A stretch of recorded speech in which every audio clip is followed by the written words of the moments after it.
This is the Samsung Galaxy Note 10 Plus. In a vacuum, it's a no-brainer of a buy, with a feature list longer than almost any smartphones and an 8-year legacy of almost nothing but hits. But you shouldn't buy phones in a vacuum. You should buy them in context. When you look at how good the competition has gotten at the $700 and even $400 price points, the Note 10 Plus has to work harder than ever to justify its $1,100 tag. I've been using the phone for 7 days. Let's see how close it gets to that justification.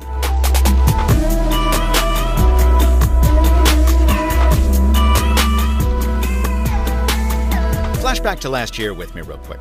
It was tough to justify a 4-figure price tag for a phone, especially since I'd just eviscerated the iPhone XS Max for the same offense. But I argued that the Galaxy Note 9 was worth it because it was as close to no compromises as you could get. Well, while the Note 10 Plus doesn't bring as many compromises as its smaller Note 10 sibling, the ones it does make are contentious.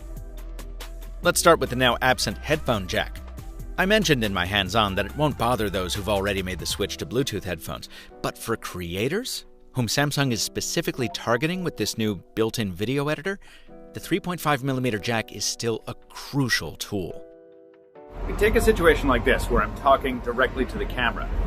It's cool to use the S Pen as a remote, and the live focus effect can make it look like I'm on a malfunctioning holodeck, which is cool.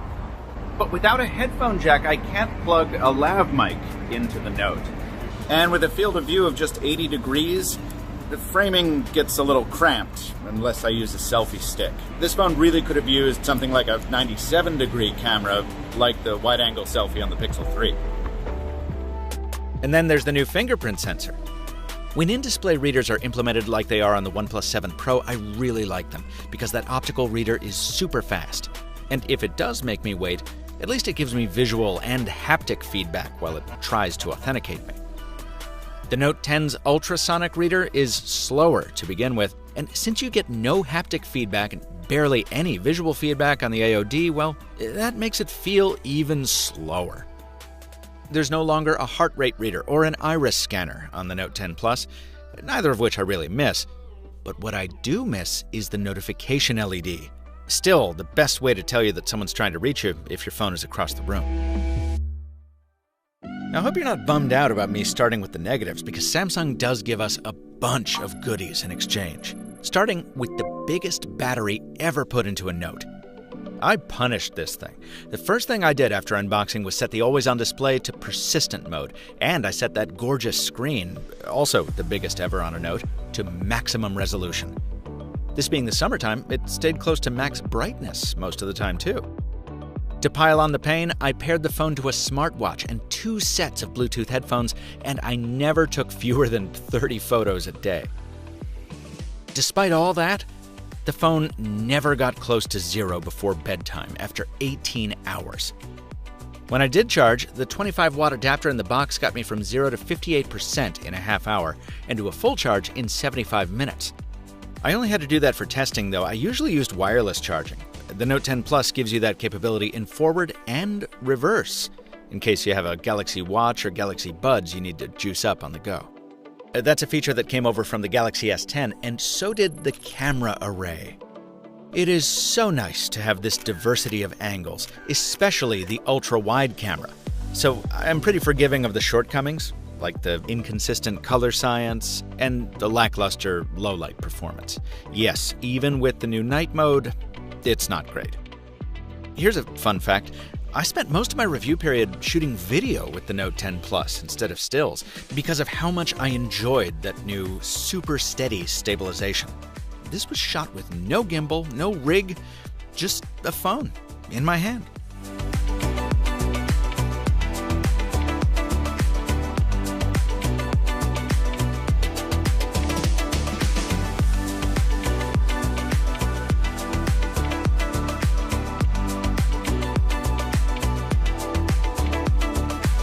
Samsung has peppered in a few new features here. You get a zoom-in mic, probably inspired by HTC, which increases microphone sensitivity as you magnify on a subject. And speaking of stuff borrowed from other manufacturers, super slow motion is back again, largely unchanged from the S10, but still more useful than it is on the Sony phones. Package all that up with the built-in video editor, and you get a potent production platform for mobile filmmakers. Not as potent as it could be, with proper manual controls in the camcorder and the aforementioned headphone jack. Samsung is still bested by LG there. And the free video editor is very basic and a little buggy. You're going to need to invest in something like Adobe Rush to produce something with any kind of polish to it. Incidentally, I will have the opportunity to try that. Next week, I'm going to produce a video entirely on the Note 10 Plus when I test out Verizon's new 5G network in Providence. If you want to see that when it goes live, make sure you're subscribed to The Mr. Mobile on YouTube. We've left the phone's Halo feature pending for long enough, wouldn't you say? Yeah, Samsung is once again leaning mainly on the S Pen to differentiate the Note, and it's still the phone's most compelling feature. No, not because of the new gyro gestures, which I find just as useless after a week as I did in that first minute, and certainly not because you can doodle on people's faces now. Those are the kind of gimmicks that lead to people dismissing the S Pen as a toy, when really, it's a very useful tool. In addition to being a helpful anachronism for those who still love the feel of handwriting, it's a mouse that brings the precision clicks you need if you're going to do stuff like edit video on the go. It helps with the flow of the edit process, with the button controlling play and pause so you can more easily navigate the timeline. It's great for photo editing, making precision changes to certain regions of the photo. And for someone like me, whose thumbs are finally starting to feel the effects of years spent swiping smartphone screens, it's a much appreciated alternate input method. It's like those old Jeep stickers. You need to use the S Pen for a while to understand it. Or, you could just get hooked on this. This is what happens when you spend too long making a phone video. Things get a little weird. Okay, say the meat and potatoes folks, what about the cake underneath all the icing? Mixed metaphors aside, the fundamentals are strong. Voice calls are bright and loud, and those dual speakers also make watching media a pleasure, with only a slight casing rattle to complain about at max volume. Hi, I'm Michael Josh, and you're watching Gadget Match. The phone's design boasts more attention to detail than any Samsung phone up to this point, right down to the fully aligned ports at top and bottom. I already mentioned the screen, but during the edit process I saw this tweet from XDA's Max Weinbach on Twitter, and he's right. I think this is the prettiest display I've ever laid eyes on. Refresh rate be damned. And the phone itself is strikingly beautiful. I mean, you gotta love a phone that looks like a compact disc. But if you're tired of the fingerprints, or those reflections messing up your out-the-window Amtrak shots, you can kill two smudges with one skin thanks to my sponsor, dbrand. Whether you go for a special grip case or just the classic vinyl skins, you'll get protection and looks that you just can't find anywhere else. Hit the link in my description to deck out your Note 10 or 10 Plus, and thanks to dbrand for sponsoring this video.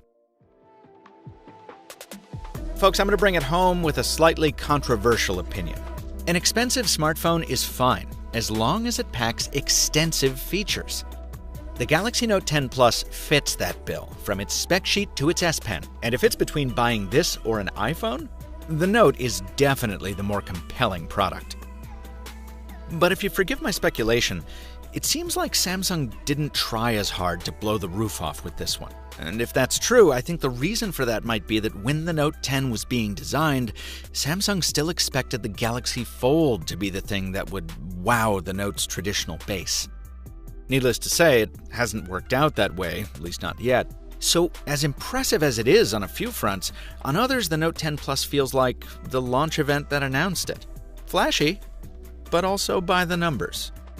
It feels like a phone from a company that knows it doesn't have meaningful Android competition in the US. A company that, as my colleague Andrew Martinick puts it, is already winning the race in neutral. And in 2019, with excellent phones like the Pixel 3a and OnePlus 7 Pro on shelves for many, many hundreds of dollars less, you're soon going to have to do better than this to earn the kind of glowing recommendation the Note used to be known for.